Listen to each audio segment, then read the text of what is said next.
दोस्तों नमस्कार। आज हम बात करने वाले हैं बिहार इलेक्शन में जो कि एनडीए की प्रचंड बहुमत के साथ सरकार बनी है। आउट ऑफ 243 202 सीट्स एनडीए को आई है। इसके मुख्य क्या कारण रहे और इसके मायने क्या हैं? प्रशांत किशोर जो कि जन स्वराज पार्टी के थ्रू आए, उनका भविष्य क्या होने वाला है, उनका इलेक्शन में कितना इम्पैक्ट रहा, और बिहार की जो नई सरकार बनी है, इस नई सरकार से बिहार के युवाओं को, बिहार के लोगों को क्या उम्मीदें हैं, इन सब सवालों के साथ आज हम बात करेंगे एक अच्छे सोफोलॉजिस्ट प्रोफेसर सतीश कुमार जी से, जो कि बिहार के बहुत ही अच्छी अंडरस्टैंडिंग रखते हैं, वहाँ की राजनीतिक पृष्ठभूमि से भी आते हैं, राजनीति की बहुत अच्छी समझदारी रखते हैं। तो सर हमें बताएंगे कि वहाँ पर जो सरकार आई है, जिसका कि शपथ ग्रहण समारोह भी कल 20 नवंबर 2025 को हो चुका है, 27 मंत्रियों ने शपथ भी ले ली है, तो सर इसके क्या मेजर कारण रहे जिसकी वजह से एनडीए को इतनी प्रचंड बहुमत मिली?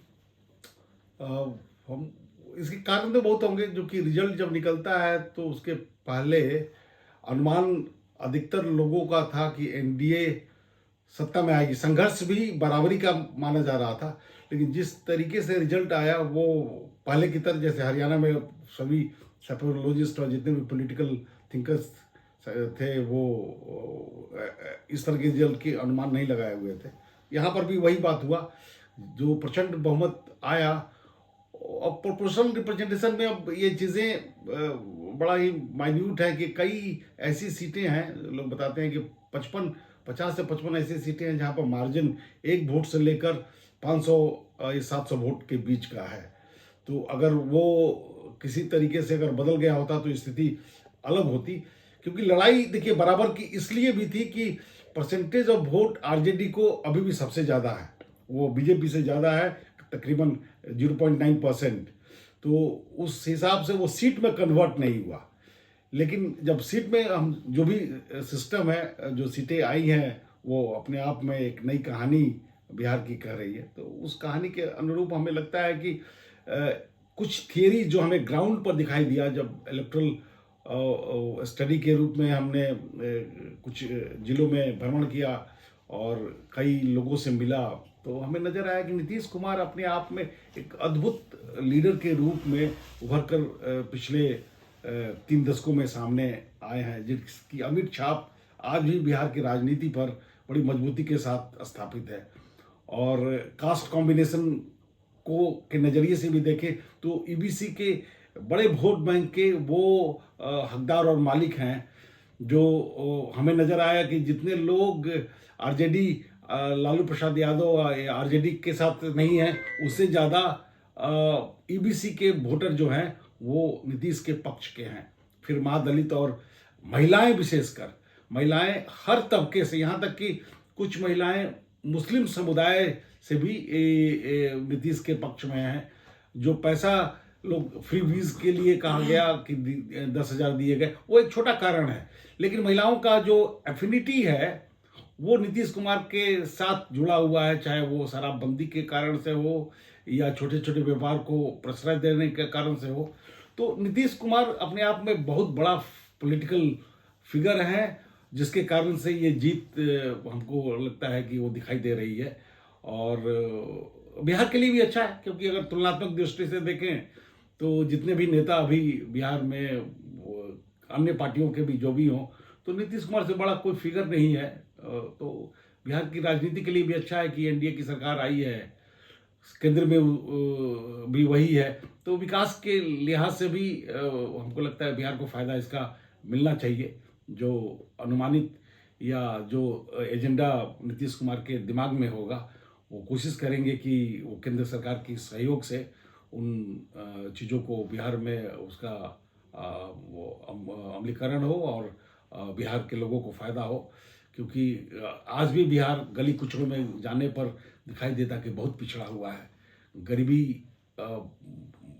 बड़ी ही भयंकर रूप से पसरी हुई है। इतनी सारी योजनाएं केंद्र की या राज्य की चलती हैं, उसके बावजूद भी अगर इतनी गरीबी और बेरोजगारी और अशिक्षा हो तो दर्द होता है। हमें लगता है कि इस चीज़ को हमें एक चुनौती के रूप में नीतीश कुमार की सरकार को, नई सरकार को लेना चाहिए और उस गरीबी को अशिक्षा को, बेरोजगारी को दूर करने का प्रयास करना चाहिए।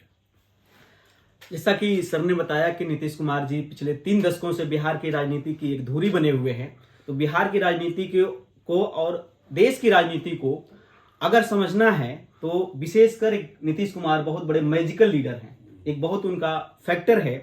तो इस बार जो इलेक्शन हुआ सर, जैसे कि पिछले कुछ इलेक्शंस हुए उसमें हम देखते हैं कि जब केंद्र में अपोजिशन की सरकार थी यानी कांग्रेस की सरकार थी, तब भी नीतीश कुमार बीजेपी के साथ मिलकर बिहार का इलेक्शन लड़ते थे। और तभी वो पहली बार 2005 में वो बिहार में आए सरकार, और जो पूरी 5 साल चली। फिर 2010 में भी आए, और 10 में भी ऐसा हुआ था कि उन्होंने आरजेडी को केवल 22 सीटों पर सिमटा दिया था, और टोटल मिलाकर पूरे अपोजिशन को जो वहां उस समय सीट मिली थी वो केवल 25 ही मिली थी। उस समय भी केंद्र में दूसरी कांग्रेस की सरकार थी, लेकिन फिर भी नीतीश और जो उस समय बीजेपी ने मिल करके ये मजबूती से खेल खेला था। और फिर 2015 में वो दूसरे पाले में गए। फिर 2020 में इलेक्शन हुआ, उसमें भी जेडीयू का जो ग्राफ है बहुत नीचे आया, लेकिन 25 में अभी इतना मैजिकल हुआ। और इसमें देखते हैं कि बीजेपी का कोई बहुत बड़ा चेहरा नहीं है बिहार में आज भी, लेकिन बीजेपी जो है सबसे लार्जेस्ट पार्टी बन करके आई है। तो बीजेपी का इतना जो ग्राफिक है, जो ग्राफ है वो कंटिन्यूअस राष्ट्र स्तर पे भी हम देखते हैं कि अभी जैसे कि लोकसभा के इलेक्शन में ऐसा लगा कि जो मोदी जी का जो लोग कहते हैं जो करिश्मा था या उनकी जो लीडरशिप में बीजेपी बहुत तेजी से आगे बढ़ रही थी वो डाउन आया था। लेकिन इस बिहार इलेक्शन ने उन चीजों को फिर से रिवाइव कर दिया है। ऐसा लगता है कि जो मोदी फैक्टर है या मोदी मैजिक है वो फिर से क्या रिवाइव होता आपको दिख रहा है, या इस पर आप क्या कहना चाहते हैं, आपका क्या एनालिसिस है? हमें लगता है कि देखिए कास्ट कॉम्बिनेशन इसमें इंपॉर्टेंट फैक्टर है। प्री पोल अलायंस से जिस तरीके से गठबंधन बना, चाहे इसके पहले के भी इलेक्शन में जो गठबंधन बना था उसके आधार पर, तो ये एक मैंडेटरी हमको लगता है कि बिहार के इलेक्शन में या अन्य राज्यों के इलेक्शन में भी वो चीज़ें दिखाई देती है कि कास्ट कॉम्बिनेशन के आधार पर आप किसके साथ, किस पार्टी के साथ आप जुड़ रहे हैं, और वो समुच्चय मिलकर एक फॉर्मेडेबल फिगर तैयार करता है और उस कैंडिडेट की जीत होती है। इस इलेक्शन में भी वही दिखाई दिया, क्योंकि आप दलित पासवान का वोट रामविलास पासवान के बेटे चिराग पासवान के कारण से एकत्रित हुआ, ईबीसी का वोट नीतीश कुमार के कारण से एकत्रित हुआ, और जो बीजेपी का अपना वोट बैंक है अपर कास्ट का लें या बनिया बाकी कास्ट कॉम्बिनेशन को अगर ध्यान में रखकर करें तो वो हो गया। और उसके अलावा कई स्कीम्स जो केंद्र सरकार के द्वारा, जो प्रधानमंत्री के द्वारा सफलतापूर्वक चलाई गई, जो हमें लोकसभा में दिखाई दिया और रिसर्च के दौरान पता चला कि कितना उसका गंभीर असर गरीब जनता पर है, कि 5 किलो अनाज का या सीधे डिजिटल मनी ट्रांसफर का, तो उसका भी इम्पैक्ट है, डेवलपमेंटल स्कीम्स का भी इम्पैक्ट है। तो इन सारी चीज़ों के मिलने से चीज़ें बनी है। अगर आज बीजेपी केवल अपने बूते पर खड़ा होता अगर तो शायद इतनी सीटें नहीं आती। हो सकता है कि जेडीयू को भी, नीतीश कुमार को भी इतनी सीटें नहीं आती अगर वो बीजेपी के साथ नहीं होता। तो प्री पोल अलायंस हमको लगता है कि एक मैंडेटरी कंपल्सन बन गया है पॉलिटिकल पार्टीज के लिए। और बिहार की राजनीति में ये स्पष्ट जिस तरह से विखंडित है जातियों के आधार पर पार्टियों का ध्रुवीकरण, तो अपने बूते पर कोई सत्ता में आने की गुंजाइश न तो आरजेडी के पास है, न तो जेडीयू के पास है, और अभी बीजेपी के पास भी नहीं है। तो ये कारण हमको लगता है कि हर पार्टी के सामने एक चुनौती है कि अप्लायंस सिस्टम के माध्यम से ही सरकार का फॉर्मुलेशन कर सकते हैं और अब सत्ता में आ सकते हैं। तो ये एक व्यवस्था है और एक मजबूरी है राजनीति का, जो भी आप इसे जिस रूप में भी समझना चाहें। Alliance has become a mandatory factor in assembly election in Bihar. अच्छा सर, एक प्रशांत किशोर जी हैं जो वहां पर की जन स्वराज पार्टी बनाए, पहले बहुत सारे पार्टियों को हेल्प करते थे। अब वो जब बिहार में आए तो उन्होंने बहुत सारी पलायन को रोकने की बात की, युवाओं को रोजगार की बात की, शिक्षा की बात की, स्वास्थ्य की बात की, और वो 2-3 सालों से लगातार ये काम कर रहे थे। ऐसा भी देखने में आ रहा था कि उनकी रैलियों में बहुत भीड़ इकट्ठा हो पा रही थी। तो क्या उन्होंने जो मुद्दे उठाए, क्या वो लोगों तक सही से नहीं पहुंच पाए, या लोगों को उन पर विश्वास नहीं हो पाया, वो लोगों को विश्वास नहीं दिला पाए, या क्या लगता है कि उनका कितना रोल रहा है या एक चीज उन्होंने और बात कही थी कि हम आएंगे तो जो शराबबंदी है उसको खोल देंगे, बिहार ड्राई स्टेट नहीं रहेगा। तो क्या उसका महिलाओं में नेगेटिव इम्पैक्ट गया, या ये क्या कारण रहे कि प्रशांत किशोर जी की रैलियों में बहुत भीड़ होने के बावजूद भी, सही मुद्दे उठाने के बावजूद भी वह वोट में कन्वर्ट होता हुआ नहीं दिखा? ये बिल्कुल सही बात है। उम्मीद थी, सेफोलॉजिस्ट भी ये बातें कर रहे थे कि कम से कम 5 से 10 सीटें आएंगी। अल्टरनेटिव पॉलिटिक्स की एक बड़ी गंभीर शुरुआत प्रशांत किशोर ने की। मुद्दे भी उनके बहुत वाजिब थे, जो लोगों के दिल और दिमाग को छू रहे थे। लेकिन इसको अगर एकेडमिक टर्म्स में समझने की कोशिश करें तो भारतीय राजनीति कास्ट ड्रिवन तो है ही, जो रजनी कोठारी ने कहा कि caste is the most important factor.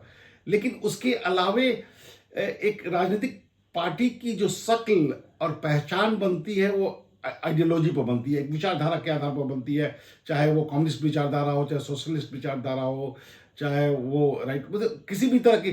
तो उसके लिए आपके फलक्रम कुछ फिलोसफर चाहिए, जिस फिलोसफर के आधार पर उनकी रणनीतियों को, उनकी सोच को से समाज को आप बनाना चाहते हैं, और उसके आधार पर, समाज के बनाने के आधार पर राजनीतिक तत्व को आप स्थापित करना चाहते हैं कि जब हम सत्ता में आएंगे तो उनके नक्शे कदम पर हम राज्य को आगे बढ़ाना चाहेंगे। समाजवादी लोहिया की बात करते हैं, जयप्रकाश नारायण की बात करते हैं, और तमाम अन्य लोगों की बात करते हैं। उसी तरह से मार्क्सिस्ट पार्टी, मार्क्स और बाकी अन्य लोगों की के सोच की बात करते हैं। अब प्रशांत किशोर के सामने ये एक चुनौती थी कि अलग अलग तरह की बातें वो कर रहे थे, कोई उनके सामने उस तरह का फिलोसफर नहीं था। एक तो कारण ये था। दूसरा कि 3 सालों में जितना उन्होंने स्पंदन बिहार की राजनीति में पैदा करना चाहिए था, वो सोशल मीडिया की वजह से वो उबलता हुआ दिखाई दिया। लेकिन पानी का उबाल केवल कितने देर तक गर्म रहेगा, इस बात का अंदाजा शायद वो भी नहीं लगा पाए, और जनता भी नहीं समझ पाई।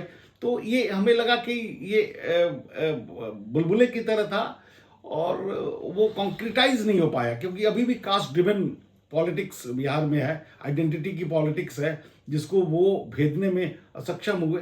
और हमको लगता है कि टेक्निकल रीजन में खुद वो असेंबली इलेक्शन में खड़ा नहीं हुए, वो भी एक कारण रहा कि अपने मैदान में क्यों नहीं आए। क्या रिमोट कंट्रोल से वो सरकार बनाना चाहते थे, या दूर से रहकर चीज़ों को बदलना चाहते थे? क्योंकि खुद प्रशांत किशोर ने, शायद हमको लगता है कि इलेक्शन के बाद एनडीटीवी को जो इंटरव्यू दिया था, उसमें बात को उन्होंने गलती महसूस की है कि हमें असेंबली इलेक्शन में चुनाव लड़ना चाहिए था। इन तमाम छोटी बड़ी बातों को दरकिनार करते हुए जिस तरीके से अल्टरनेटिव पॉलिटिक्स का इम्पैक्ट उन्होंने डाला बिहार की राजनीति में, अगर वो किसी कारणवश से सस्टेन कर ले जाते हैं 5 साल, कि भाई बिहार की राजनीति में वो फिर से जिस जज्बे के साथ वो पिछले 3 सालों से लगे हुए हैं, अगर आने वाले 5 सालों में उसी तरीके से लगे रहते हैं, तो हमें लगता है कि इम्पैक्ट उसका वोट में कन्वर्ट होने में, हम ही नहीं कहेंगे कि बड़ी पार्टी बन जाएगी, लेकिन इस तरीके के शून्य से निश्चित रूप से ऊपर उठकर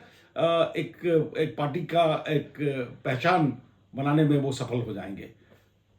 सर, जैसा कि आपने भी बताया और बहुत सारे लोगों का मानना है कि बिहार की जो राजनीति है उसमें महिलाओं का एक बहुत बड़ा फैक्टर है।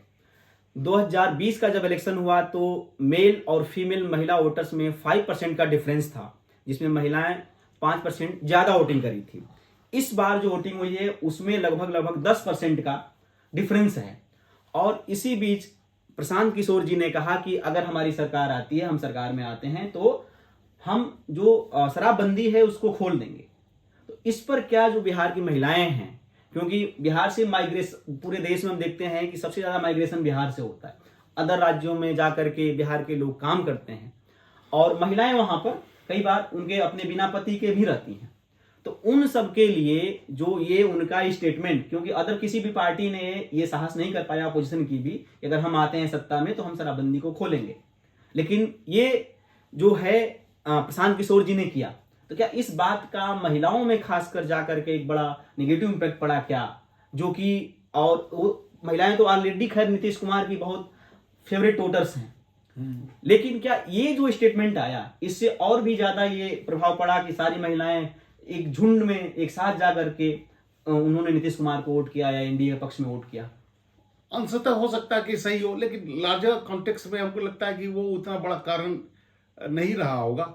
महिलाएं दो तरह की चीजें आपको दिखाई देंगी कि महिलाएं अब वोट बैंक के रूप में नहीं है। वोट बैंक का मतलब कि पुरुष समाज जो कह दे वो वही करती थी, भले तमाम, क्योंकि राजनीतिक सोच भी नहीं था। हम लोग आज से 40 साल पहले, 30 साल पहले की बात अगर करें तो जो घर परिवार में निर्णय हो गया, महिलाएं उसी का अनुपालन करती थी। लेकिन वो सोच आज की तारीख में पूर्णतः नहीं, आज भी वो ऐसा नहीं कि जिंदा नहीं है, जिंदा है, परिवार के हिसाब से वोट जाता है। तो एक तो कारण ये हो सकता है कि महिलाएं शराबबंदी से सबसे ज्यादा प्रभावित थी, घर टूटते थे, बिखरते थे और आर्थिक तंगी बहाल होती थी, तो वो एक कारण रहा होगा। लेकिन उससे बड़ा कारण अगर हम देखें कि महिलाओं के परसेंटेज ऑफ वोट बढ़े हैं, तो माइग्रेशन एक बहुत बड़ा कारण है, क्योंकि तमाम आपको गांव में मेल मेंबर नहीं मिलेंगे, वो हरियाणा से लेकर अब दक्षिण भारत में भी जाने लगे हैं, तो महिलाएं वहां पर रहती हैं तो वो वोट देने आती हैं। तो एक तो ये एक बड़ा कारण है। महिलाएं जागरूक हो गई हैं, पुरुष के नहीं रहने के बावजूद भी वो वोट देने आती हैं, अपने शक्ति प्रदर्शन, राजनीतिक शक्ति का प्रदर्शन करती हैं, वो भी एक कारण है जिसके कारण से महिला का परसेंटेज ऑफ वोट। और शराबबंदी तो निश्चित रूप से नीतीश कुमार का बहुत ही सफल राजनीतिक योजना था, जो महिलाओं को बहुत हिट किया, वो भी एक कारण हो सकता है। तो ये एक पॉजिटिव फैक्टर है। हम अगर भारतीय राजनीति का विश्लेषण करें, भारतीय लोकतांत्रिक व्यवस्था के नजरिए से देखें, जहां दुनिया ये मानती है कि भारत लिबरल डेमोक्रेसी है, तो ऐसे माहौल में जब 70 से 75% महिलाएं, अमेरिका में भी आप चले जाएं तो आपको दिखाई देगा कुछ राज्यों में 60% वोटिंग होता है, कई यूरोपियन कंट्रीज में 50-55% वोटिंग होता है। तो हमारे यहाँ पर महिलाएं अगर 75% वोट देने में सक्षम हुई हैं, और भी बिहार जैसे राज्य में जहाँ पर तमाम नकारात्मक फैक्टर्स ही गिने जाते हैं, चाहे स्कूल ड्रॉप आउट्स में बच्चियों का हो मामला हो या अन्य मसले हों, तो ये लोकतंत्र के लिए एक बड़ा ही मजबूत स्तंभ है हम लोग के अध्ययन के लिए कि आखिर ऐसा बिहार में कैसे और क्यों हुआ, और ये मानक पूरे राष्ट्रीय स्तर पर कैसे बन सकता है। तो हमको लगता है कि ये इसे पॉजिटिव, सकारात्मक पक्ष के रूप में देखा जाना चाहिए। जीत किसी की भी हो, लेकिन लोग जागरूक हुए हैं तो निश्चित रूप से आज नहीं तो कल अपनी समस्याओं को लेकर भी आएंगे। और एक शुरुआत हुई है, भले वो मध्यम शुरुआत है, क्योंकि जाति का जकड़न पूरे देश में है, बिहार में तो बहुत ज्यादा है, लेकिन विकासवादी सोच भी विकसित हुआ है और लोग जाति से हटकर वोट देने के लिए, अगर ये प्रकल्प जितना ज्यादा विकसित होगा, प्रशांत किशोर की राजनीति को उतना ही बल मिलेगा, क्योंकि उन्होंने वही सारे मुद्दे उठाए कि जो जाति से हटकर है। तो अल्टरनेटिव पॉलिटिक्स के लिए स्पेस है, अब जरूरत है केवल उनको मैदान में डटे रहने का। अगर वो डटकर निरंतर अपनी सोच के हिसाब से काम करते हैं, तो अगले विधानसभा चुनाव तक संभव है कि अपनी वो जड़ को विकसित कर पाएंगे बिहार की राजनीति में। दोस्तों, ये रहे सतीश कुमार जी। और सर, इसमें अगर हम देखें कि जो बिहार की नई सरकार गठित हुई है, इसमें कि पूरा जो इनका एनडीए कुनबा है, कोलिजन है, सभी को मिनिस्ट्रीज मिली हैं। इससे बिहार के लोगों को, जो बिहार में रह रहे हैं या बिहार के बाहर भी रह रहे हैं, और खासकर युवाओं को क्या उम्मीदें हैं, और उन उम्मीदों पर खरा उतरने के लिए जो ये सरकार बनी है नीतीश जी के नेतृत्व में, उसकी क्या चुनौतियां होने वाली हैं। तो ऐसे सर 2-3 पॉइंट्स बताएंगे कि जो कि सरकार से बिहार को पूरा उम्मीद है और सरकार के लिए एक बड़ा चैलेंज भी है, उसको कैसे पूरा करे, और वो पूरा करने में सफल होती है तो यह एक बहुत ही ड्रास्टिक चेंज होगा, मतलब पॉजिटिव पॉलिटिक्स के लिए। बिल्कुल। देखिए, हमें तो लगता है कि राजनीति विज्ञान के विद्यार्थी होने के नाते रूलिंग पार्टी का सबसे महत्वपूर्ण एजेंडा तो जीतने के बाद यही होना चाहिए कि अपोजिशन पार्टी का जो एजेंडा था, जिसको लेकर वो मैदान में, चुनाव के मैदान में आए थे और भीड़ इकट्ठा हुई थी, उन एजेंडों को पकड़ना। और उसमें 2 महत्वपूर्ण एजेंडा हमको लगता है कि नीतीश की वर्तमान सरकार को पकड़ना चाहिए। पहला एजेंडा जो आरजेडी का, कि हम 10 लाख या 50 लाख जॉब देंगे, जितना संभव है उतना किया जाना चाहिए। तो जॉब क्रिएशन बिहार में सबसे बड़ी जरूरत है, और वो सरकारी जॉब नहीं। देखिए, सरकार राज्य सरकारी नौकरी देने के लिए नहीं बना है। हम लोग राजनीति विज्ञान में पढ़ते हैं कि state is not made for providing the jobs, we need to create the opportunity for jobs, and that is only possible through establishing the private sector industries. जो हमारे इंडस्ट्रीज पहले थे वो मृत प्राय हो गए। कई लोग आए, कई चीफ मिनिस्टर आए, उसमें नीतीश कुमार जी भी शामिल हैं, और प्रधानमंत्री के वक्तव्य भी, जो चीनी मिल थे, कागज के मिल थे, मखाना की बातें हो रही है, रिसोर्सेज बहुत है। उस अपॉर्चुनिटी, टूरिज्म का एक बहुत बड़ा सेंटर बिहार बन सकता है, कई ऐसे स्पॉट हैं। तो उनको चिन्हित कर कर उद्योग खोलने का प्रयास पहला होना चाहिए, और उस उद्योग धंधे से इकोनॉमी को जनरेट करने की कोशिश करनी चाहिए। हम शराब पर ही क्यों रहे? प्रशांत किशोर लगातार आंकड़े देते रहे कि इतना इससे रेवेन्यू का हानि हो रहा है। ठीक है, वो बाद में भी सोचा जा सकता है, जब समाज सुसंगित होगा तो उसको भी तोड़ा जाएगा, खत्म किया जाएगा। लेकिन अभी फिलहाल तो जरूरत यह है कि प्राइवेट इंडस्ट्रीज को खोलकर जॉब अपॉर्चुनिटीज को क्रिएट करना, जो एजेंडा विपक्षी पार्टी का, आरजेडी का था, और जिसके कारण से भीड़ इकट्ठा हो रही थी।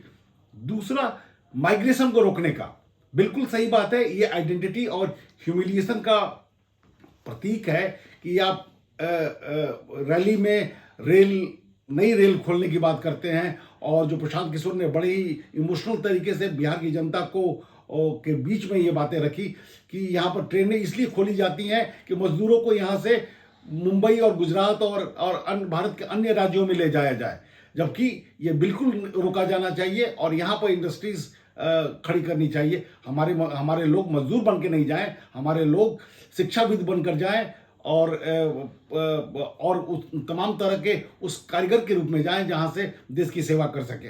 तो कहने का अर्थ कि ऐसी परिस्थितियां भारत में हैं, मतलब बिहार में है। बिहार में रिसोर्सेज की कमी नहीं है। बिहार के कम्युनिटी, मैं नहीं, जब बीबीसी का रिपोर्ट 40 साल पहले क्या कह रहा है कि इतना well communicated, well informed community पूरी दुनिया में बहुत कम है, कि लोग पूरे दुनिया के पॉलिटिक्स और इकोनॉमिक्स के जानकार गांवों में बैठे हुए हैं। अब उनके पास उपार्जन की शक्ति नहीं है। महिलाएं सशक्त हुई हैं, लेकिन आप ये देखेंगे कि किचन रेवोल्यूशन, मैं मानता हूं कि किचन रेवोल्यूशन, जब गैस सिलेंडर और बिजली और कुकर आ गया, तो खाना जो 5 घंटे में बनता था, आज वो आधे घंटे में बन जाता है। तो उसके बाद का समय उनके उपार्जन में लगना चाहिए। वो उपार्जन के उपागम नहीं है, चाहे वो छोटे व्यापारी, हथकरघा व्यापार हो, अचार लगाने का हो, और बाकी सारी चीजें। हम बचपन में हमने देखा है कि दादी, नानी या माँ स्वेटर बुनती थी, वो भी गांव से खत्म हो गया, और लोग बदकुचन इसी तरह करते हैं, समय का सदुपयोग नहीं करते। तो उस टाइम को इकोनॉमिक एडवांटेज के रूप में कन्वर्ट किया जा सकता है, अगर सरकार उस तरह की योजनाएं लाती है, और रोजगार के उस साधन को, जो मेहनत करते हैं और स्वेटर बुनती हैं, तो स्वेटर मार्केट में बिकना चाहिए। अचार बनाती हैं, वो अचार मार्केट में बिकना चाहिए। ये नहीं कि मल्टीनेशनल अचार बनाएंगे जिसमें कोई टेस्ट भी नहीं है, वही ट्रेन में आपको मिलता है, वही आपको एरोप्लेन में मिलता है। अगर हमारे गांव के महिलाओं के द्वारा अगर इस तरह के व्यंजन, छोटे छोटे पापड़, अचार और ये सब चीजें बनाई जाती हैं, तो एक बहुत बड़ा इकोनॉमिक साइकिल तैयार हो सकता है, जो राज्य की आर्थिक व्यवस्था को बदल सकता है। जैसा कि सर ने बताया, तो साथियों हम देखेंगे कि जब जब आप सोचते हैं कि बिहार को समझ गए हैं, तो बिहार आपको एक नया चकमा देता है पुनः समझने का। जैसा कि इस इलेक्शन में भी बहुत सारे लोग, कोई भी इतना उम्मीद नहीं लगाया था कि एनडीए को इतनी सारी सीटें आएंगी। इसमें हमने सर से बात की, एनडीए के इतने प्रचंड बहुमत आने के कारण, उसके मायने क्या हैं। प्रशांत किशोर जी इतनी भीड़ इकट्ठा करने के बावजूद भी उसको वोट में क्यों नहीं कन्वर्ट कर पाए, लेकिन उनका भविष्य क्या होगा, इस पर सर ने हमें बखूबी बताया। और सबसे महत्वपूर्ण बताया कि जो सरकार बनी है, इसको क्या क्या करना चाहिए। उम्मीद है सर की बातें सरकार तक पहुंचेंगी, सरकार इन मुद्दों को, इन सजेशंस को अपने पॉलिसीज में लेकर के आएगी, और उसका भविष्य में बिहार को एज सून एज पॉसिबल विकसित राज्य बनाने में बहुत ही महत्वपूर्ण योगदान होगा। सर बहुत आईआर पर और इंडियन पॉलिटिक्स पर बहुत अच्छी पकड़ रखते हैं, पॉलिटिकल साइंस के प्रोफेसर हैं। सर का बहुत बहुत आभार, धन्यवाद। और फिर हम किसी मुद्दे पर सर के साथ, अन्य एक्सपर्ट के साथ मिलेंगे। जय हिंद।